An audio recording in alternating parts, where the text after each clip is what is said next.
Assalamualaikum warahmatullahi wabarakatuh. Halo sahabat Wong Blitang Channel dimana saja berada. Jumpa lagi nih di channel kembangan kita tentunya, yaitu Wong Blitang Channel, tempat berbagi seputar teknologi dan pendidikan.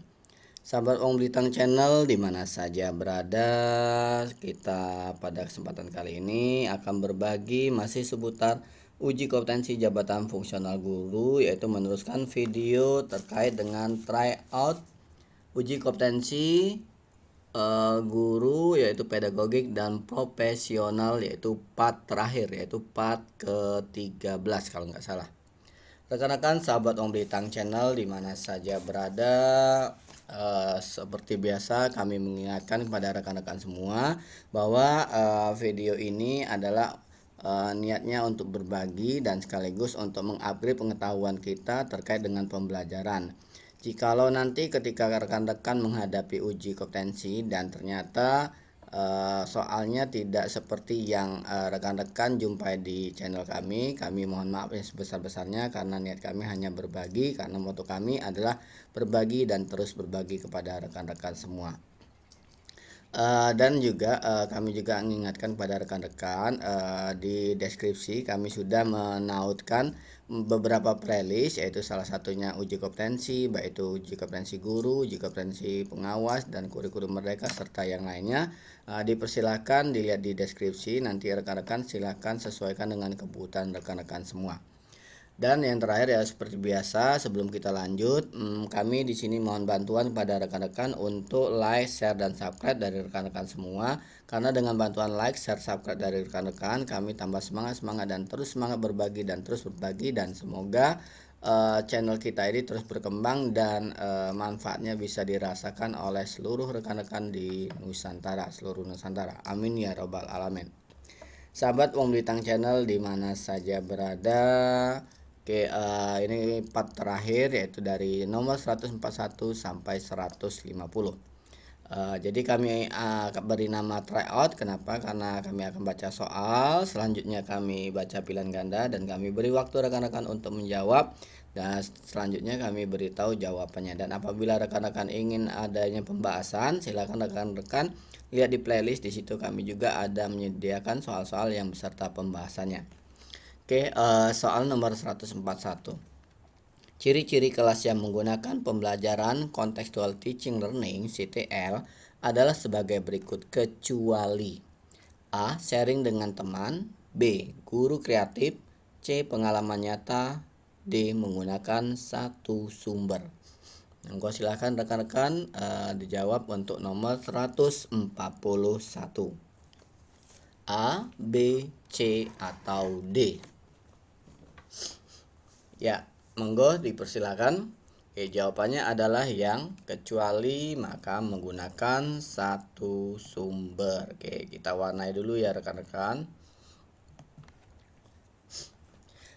Berikutnya 142.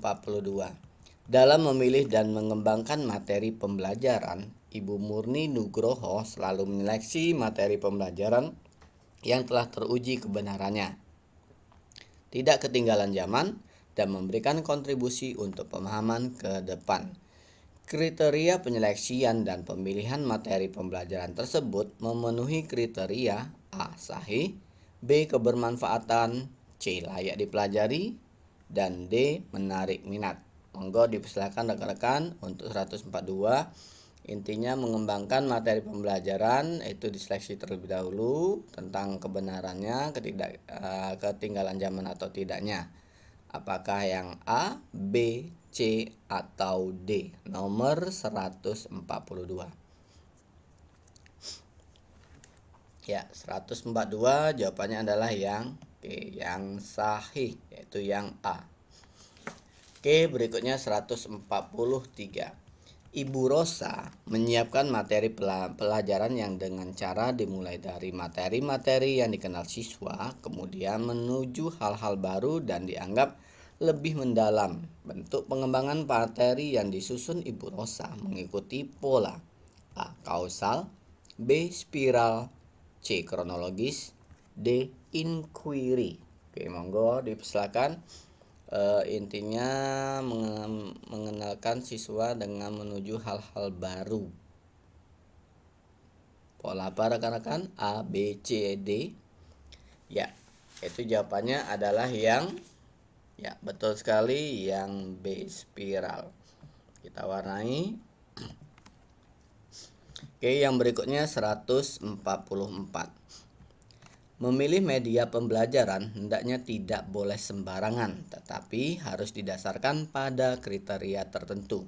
Misalnya, apakah untuk belajar individual, kelompok kecil, kelompok besar, atau massal.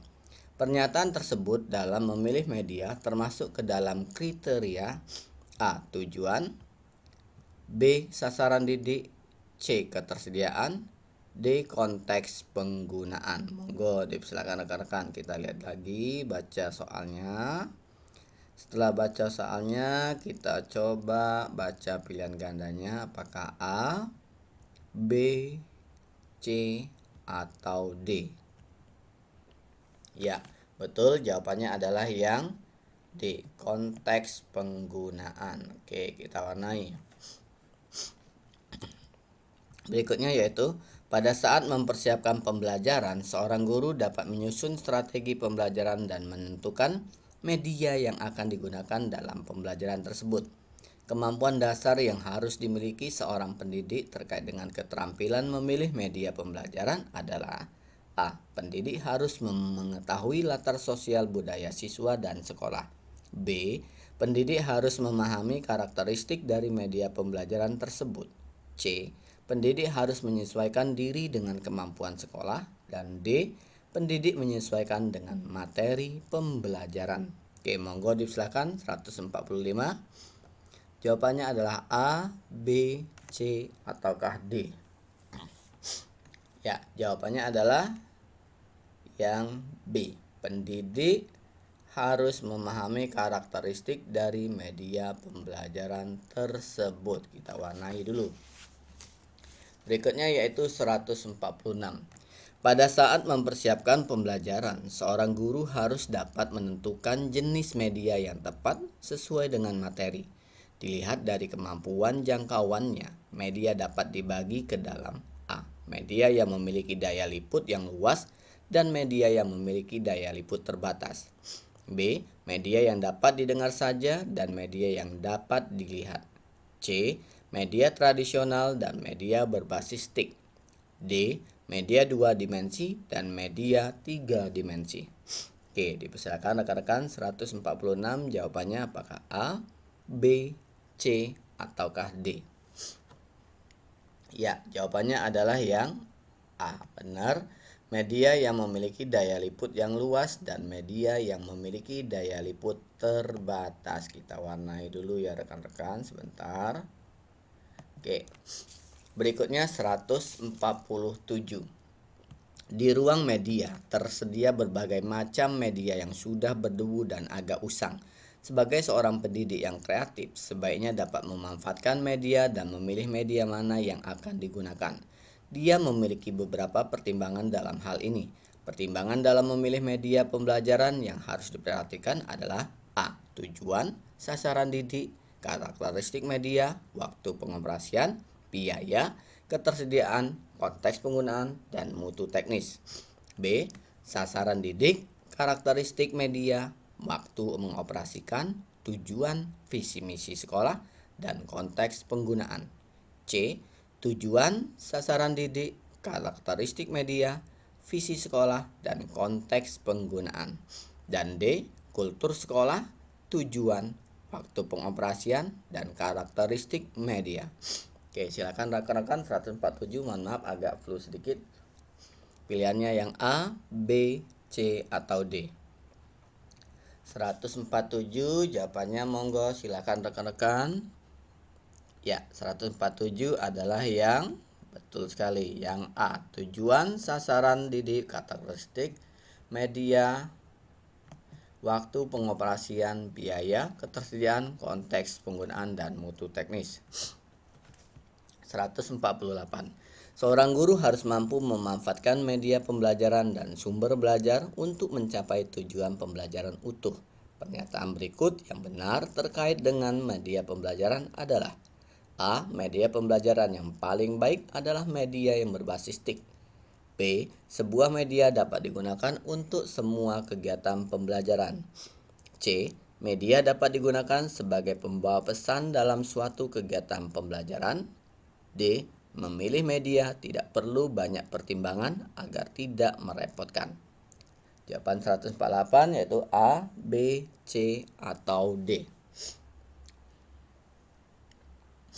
Ya, kita lihat dari antara A, B, C, D, kita lihat yang C jawabannya, yaitu media dapat digunakan sebagai pembawa pesan dalam suatu kegiatan pembelajaran. Oke, yang 149. Setiap materi pembelajaran memiliki tingkat kesukaran yang bervariasi. Untuk memudahkan peserta didik memahami materi yang memiliki tingkat kesukaran tinggi, guru sering memanfaatkan media pembelajaran, misalnya media gambar atau tayangan video yang berisi sistem peredaran darah. Fungsi media pada pernyataan tersebut adalah A. Menampilkan objek yang terlalu besar. B. Membuat konkret konsep yang abstrak. C. Menampilkan objek yang tidak dapat diamati dengan mata telanjang. D. Membawa objek yang berbahaya atau sukar didapati dalam lingkungan belajar. Oke, kita lihat lagi. Tayangan video berisi tentang sistem peredaran darah. Maka A, B, C, atau D. Ya, jawabannya adalah yang B. Membuat konkret konsep yang abstrak. Oke. Yang berikutnya yang terakhir. Media memiliki fungsi dan manfaat bagi pembelajaran. Hal ini dirasakan juga oleh guru dalam membantu pembelajaran menjadi lebih efisien dan efektif. Misalnya saat guru ingin menjelaskan suatu konsep atau objek yang luas dan besar, dia tinggal menggunakan medianya saja. Berikut ini adalah salah satu fungsi dari media pembelajaran sesuai kondisi tersebut. A. Menampilkan objek yang terlalu besar, misalnya pacar, candi. B. Membawa objek yang berbahaya atau sukar didapat di dalam lingkungan belajar. C. Membuat konsep yang abstrak, misalnya untuk menjelaskan peredaran darah. D. Menampilkan objek yang tidak dapat diamati dengan mata telanjang. Oke, 150 langsung aja jawabannya adalah yang A. Menampilkan objek yang terlalu besar, misalnya seperti pasar, candi. Oke, kami kira untuk video tentang tryout uji kompetensi pedagogik dan profesional sudah cukup sampai nomor 150. Nanti kita coba cari referensi lain untuk sharing terkait tentang uji kompetensi, baik itu apakah pengawas maupun guru. Kita lihat video berikutnya nanti. Dan juga kami di sini sudah menyiapkan tentang PPG juga, silakan dilihat, dicek ataupun dilihat di video-video kami.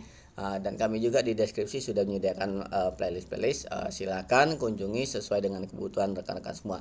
Dan kami juga tidak lupa mengucapkan terima kasih atas bantuan, doa, support, dan sebagainya demi kemajuan Wong Blitang channel kita ini.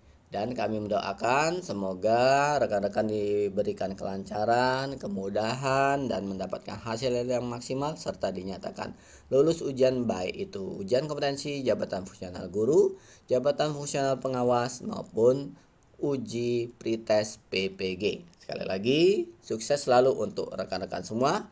Kami akhiri. Wassalamualaikum warahmatullahi wabarakatuh.